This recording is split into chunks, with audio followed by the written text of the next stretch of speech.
1983. Start.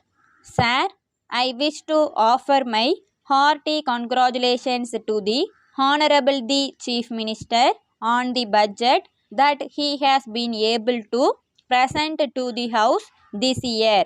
No doubt, the budget has been presented in a lucid manner and the Honorable the Chief Minister has tried his best to see how the budget can be balanced with a small surplus. In spite of that, I am afraid that the budget does not stand the test of how far he has been able to give permanent relief to the poor in this state. I am afraid the Honorable the Chief Minister has adopted the policy that has been pursued in the past. The finance ministers in the past had only one thing before them, that was to see how best the government could collect cent percent of the revenues without any reference to the economic or uneconomic condition of the taxpayer. They did not take into account the fact that the condition of the agriculturist was becoming worse and worse day after day when they prepared the budget. The Honorable the Chief Minister has not taken into account the condition of the people from whom the tax is to be collected. The Honorable the Chief Minister is responsible to this House like every other minister. The government have not taken into account the condition of the people in the state, namely whether they are in a position to pay the taxes or not.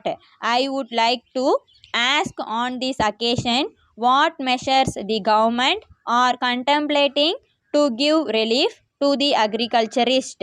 I hear that instead of giving relief to this class of people, there is going to be a measure brought forward in this House which will increase the burden of the agriculturist taxpayer in this state. I understand that the government are considering a measure called the Agricultural Income Tax Bill. I do not know how far the government are going to proceed with that measure, whether the bill will be passed in this House, whether it will be of help to the agriculturist or whether it is going to be an additional burden on him. We know that the Honorable the Chief Minister in his budget statement has told us that a good deal is being done to give relief to the agriculturist by means of remission or some other means, and also by providing a crore of rupees to help the agriculturist by means of loans. These are very favorable so far as the agriculturist is concerned, but the burden on the agriculturist is so heavy that these small reliefs will not go a long way to help him so far as his primary needs are concerned. I therefore hope that the government will soon come forward with a measure which will regulate the land revenue in this state. The Honorable the Chief Minister in his statement has stated that the government are going to borrow another sum of money. He has also stated that it will be more than what they borrowed last year. Of course, it is true that this amount that they are going to raise by way of loans is not going to be spent so far as the current needs are concerned, and that this amount is going to be set apart for capital expenditure. All the same, I am afraid that the government should not add to the burden of the taxpayer more and more by raising such loans every year. I do not know whether the government will be right in doing so.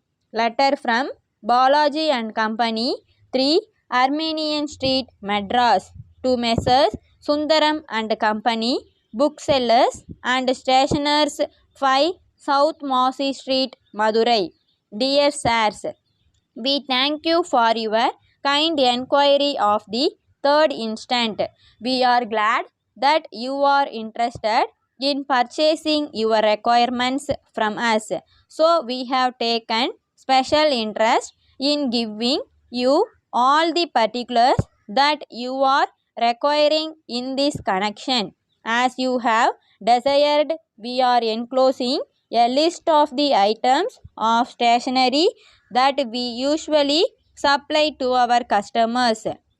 The prices mentioned, a course, will change from time to time, but for the present, we will be selling the items that you may require at the prices quoted in the list. We will be pleased also to sell the articles on credit basis if you are so interested, but of course, we will prefer advance payment. We are making an exception in your favor on this occasion so that you may have the opportunity of knowing the quality of the articles that we supply. As we have stated in the list, we are supplying all varieties of notebooks that may be required by the students of schools and colleges. You will notice a special feature that the list includes also items of stationery that may be required in any office. Pencils and erasers of superior quality are supplied by us. We are sure that a trial will convince you. Yours faithfully.